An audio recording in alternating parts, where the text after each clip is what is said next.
Hi everybody and every pony, welcome back, and we're just gonna do a small redo on part 5. I just rewound it just a little tiny bit back, and then it'll continue into 6. So without further ado, let's get started, and there will be a review afterwards. I'm sorry about that. Ray of light. Perched atop it was a large serpentine beast. Its smooth black skin glinted like leather. Its incredibly long, whip-like tail snaked through the water, and a large array of rattling spines sat atop its arched back. Its slender body was supported by a pair of monstrous clawed forelimbs that dwarfed a far smaller pair of scythed appendages sprouting from behind its ribbed chest. Yet none of that was what caught Starlight's attention in the briefest of glimpses, as it was eternally scarred into her terrified mind. All that did was the thing's large, crested head. It was devoid of all natural features, save oozing nostrils and a slavering maw. The thing was almost like a hooked beak that twitched and shifted like the clicking mandibles of an insect. Even so, the whole thing moved with a slow grace as water dribbled over its partly illuminated body. Puffs of hot vapor and spits of dribbling water, fleeting from its fanged mouth as it exhaled. Rivers of neon blue light swam in magnificent patterns under its translucently dark hide, all a strangely beautiful betrayal of its deadly nature. Then, in a sudden hiss and a sharp flick of its head, the beast looked directly at Starlight. Instinctively, she ducked back down as fast as she could, begging Celestia it hadn't seen her as she covered her muzzle and battled not to scream. She then pressed her hooves to her rashing ears and closed her eyes as the water shifted again. She could feel its eyeless stare as it peered into the rock as to melt the cover away and expose her to its brutal savagery. The water rippled again, this time followed by a loud splash as the creature seemed to move from its rocky perch. The urge to just look was overwhelming. Her lungs were like a hurricane, and she could feel the rapid beat of her heart as it tried to thump its way out of her chest. Every other sound meant nothing as the antagonizingly long seconds drew on. Even the creature's movement through the water disappeared as time went by, and finally, Starlight could resist no longer. Her head shot up to where she'd seen the beast, only to see the rock empty, as was the rest of the cavern. Confusion only held her for a moment, however, as terror soon began to boil within her veins.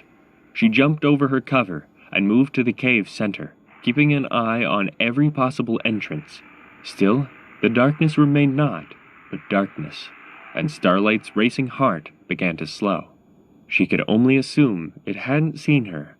Maybe it was gone, and she was free? No, she wasn't so naive.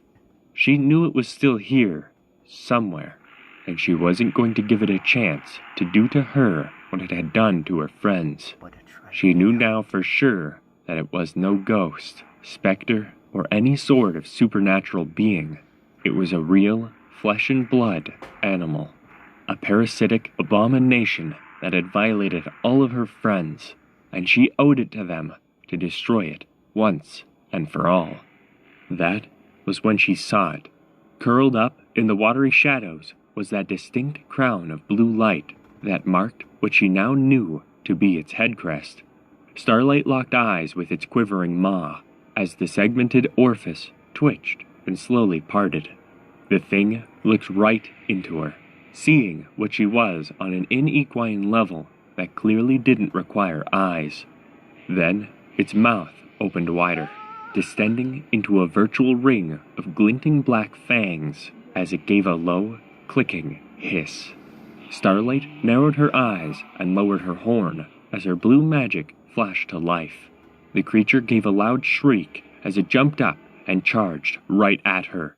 "This is for my friends, you monster!" she called fiercely as a blue bolt of fire exploded from her horn, striking the creature down with a watery flash and a cloud of steam. Starlight looked up as the hissing fell silent. A wave of relief falling over her, the likes of which she'd never imagined.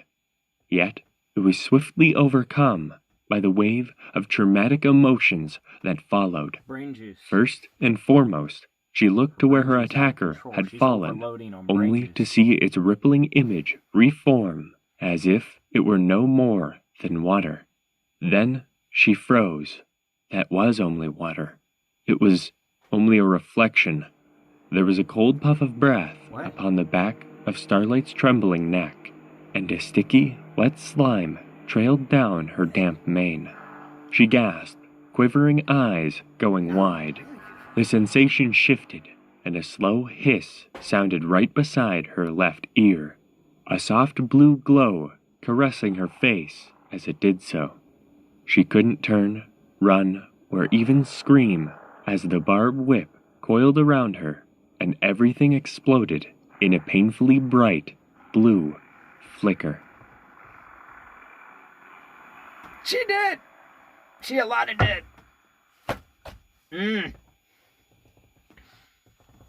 Bye, Starlight. Flicker. She'll be By Xenopony. Read by Forrest McGilvray. Chapter 6. Epilogue. The large wooden door to the ruined castle hung ajar as the small group of ponies approached. At the front of the group were 3 bouncing fillies that, despite their excitement at finally having a chance to come into the forest, bore hints of fear in each of their hearts. It had been at least a day since any of them had seen any of their friends or sisters, and worry was in no short supply. Behind them was a larger red stallion with an equally concerned look in his eye. In fact, none of the 6 or so ponies with him, or the fillies, looked at all right. Applejack? Hey, right Applejack! Sis, you in there? Right. Applebloom called, as she, Scootaloo, and Sweetie Belle entered the crumbling castle, the others calling for their sister and idol, respectively. No response came from the decrepit structure but a cold wind, and each of the fillies looked back at the first 2 ponies that had followed them in with perplexed expressions. "Don't be too loud, girls. We need to hear if any pony's trying to call us," said Miss Srry as she looked at the overgrown balconies above wearily. "Sorry, Miss Srry," Applebloom responded, but her frown was met with a small smile from her teacher. "It's all right, Applebloom. I know you're worried. I am too," she responded as reassuringly as she could. "I'm not. I know Rainbow Dash is totally up to spending a night out here. We'll find her and the others in no time," Scootaloo said, dismissing her concern with a hoof wave. "Yeah, Rainbow maybe, but I can't imagine Rarity would be too fond of all this dirt," Sweetie Belle added, scuffing at the overgrown floor with a hoof. "Now don't none of y'all worry none about it. Like Srry says, we'll find 'em." Big Mac added, earning an appreciative smile from the smaller mare as more town ponies moved in behind them. "Right. We should split up, cover more ground. Every pony, buddy up and pick a direction. Call out if you find anything," Srry instructed, looking at the larger stallion beside her. "Rat, can we come with you, big brother?" Applebloom asked, looking up at Big Mac hopefully. The question drew the attention of both the stallion and the schoolteacher, the latter appearing a little disheartened, but she smiled nonetheless as the former just nodded. "Right, I'll take 'em. Meet you back here as soon as we find something," Big Mac stated, then began towards the far side of the chamber with the fillies. I wonder what they'll find. "They're all just caught up in some books or something. Remember the last time?" Sweetie Belle said as the 3 of them walked along the ruined hall, Big Mac close behind. "Sure is strange of him not to tell us about it, though," Applebloom offered, yet her attention was stolen as she noticed something shift in the corner of her eye. Off to her right, down a darkened hall, she thought she saw a faint flicker dart across the gloom, and she paused curiously as it disappeared into the shadows. "Hey, y'all see that?" she called to the others.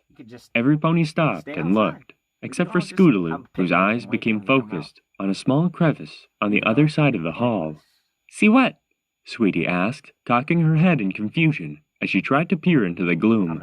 "I don't know. It looked like some kind of light or something. Only it was blue." Apple Bloom explained, raising a hoof to her muzzle. "Hey, you two, come take a look at this," called Scootaloo. But the orange Pegasus words were lost on the others as Big Mac began down the side corridor Apple Bloom had pointed out. Y'all stay right there. Don't leave my sight, you hear? The red stallion instructed as he began towards the far end of the dark hallway. Both Apple Bloom and Sweetie Belle nodded, but before they could say anything, they were tapped on the back by Scootaloo. "Hey, didn't you hear me? Come look at these things," the Pegasus said excitedly, directing her friends over to the small hole in the wall.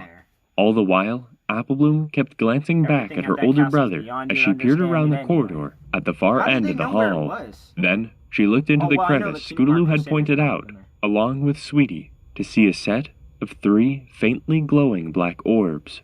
Each of the spheres seemed to brighten at their presence, as if excited to see the 3 curious faces that peered at them. "What are they?" Sweetie asked, but Scootaloo just shrugged. "Beats me. But don't they look totally awesome?" the Pegasus said eagerly. Meanwhile, Apple Bloom took another look down the opposite hall, only to see her brother had vanished. Cocking her head in confusion, she took a step forwards. A peculiar scent drifted upon the air. Then, once again, that strange blue light flickered in the corner of her eyes. "Ooh, ooh, ooh! I think that one just moved," Sweetie Belle squeaked, pointing a hoof as one of the glowing orbs shifted. "What? Let me take a look," Scootaloo said as she pushed in beside Sweetie. And, true to the unicorn's words, one of the orbs shuddered brightly. "Hey, Apple Bloom, come take another look. These things are so cool," Scootaloo called back, but there was no response from the other filly. All that followed Scootaloo's words was another violent shudder from one of the orbs as she peered down at its glowing heart with a fascinated interest. The light within flickered restlessly once more, growing brighter and brighter before it suddenly died altogether. Before, finally, the gleaming black surface of the orb split open with a sharp crack. That's right. Yum yum. In my review on the story, okay, like, it's amazing. Really, really good read. I swear, it gives me goosebumps. And it's like, I enjoy all kinds of different horror stories and stuff like that. It's like, I believe in like the parallel universe, and we even have parallel universes, like where we made decisions, like butterfly effect basically. But could you imagine also in the pony, like all the stories we could, yum yum. And I want to thank you, Forrest McGilvray, for giving me the chance to react to your video. It really means a lot to me, and I want to also thank everybody in the comments and for subscribing. It really does mean a lot to me. And I'm very sorry about the video. I didn't know it was gonna do that, so I reviewed it like you guys asked, and here I am. Boom boom, another time. Parallel universe effect. Yum yum. But yeah, I'll do more reactions, so yeah, stay tuned for that. I'll do more reactions. If you guys really like that, I will, for real. And since I got that finished here, and Xenopony can write some really good stuff. I really hope she does make a sequel of that, with Big Macintosh, Cheer Lee, and the Cutie Mark Crusaders, Apple Bloom, Sweetie Belle, and Scootaloo. Whew, well, honestly, it sounded like it ended. Wait, who was standing in front of that orb? I forgot. Well, it obviously didn't go well for one of them so far. So, it just... I'm trying to find the name, I'm sorry. No.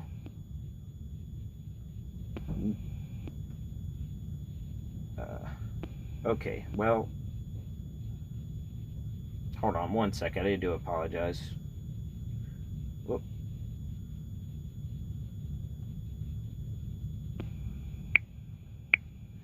There we go.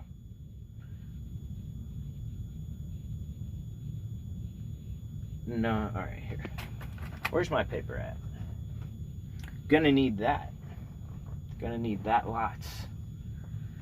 Has all the subscriptions on it. Either that or I can just, you know what, I'll just look it up. Because this won't take me a minute. 15, we got 15 minutes in the video. Okay.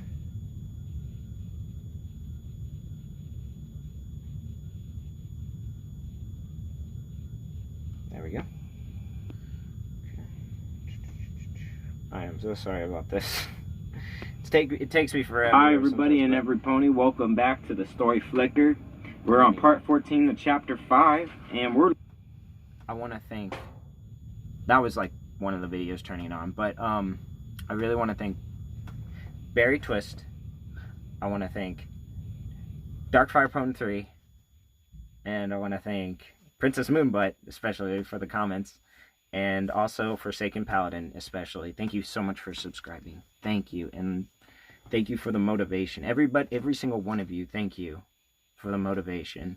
And also, Draconic Xeno, I was looking for your name. I was trying to look for your name. I'm sorry, but oh man, where is it? Because this is different from my,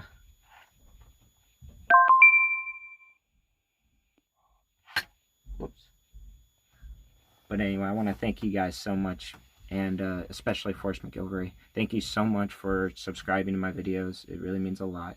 And if I were to continue, I'm going to do that for you. So I'll see you in the next video.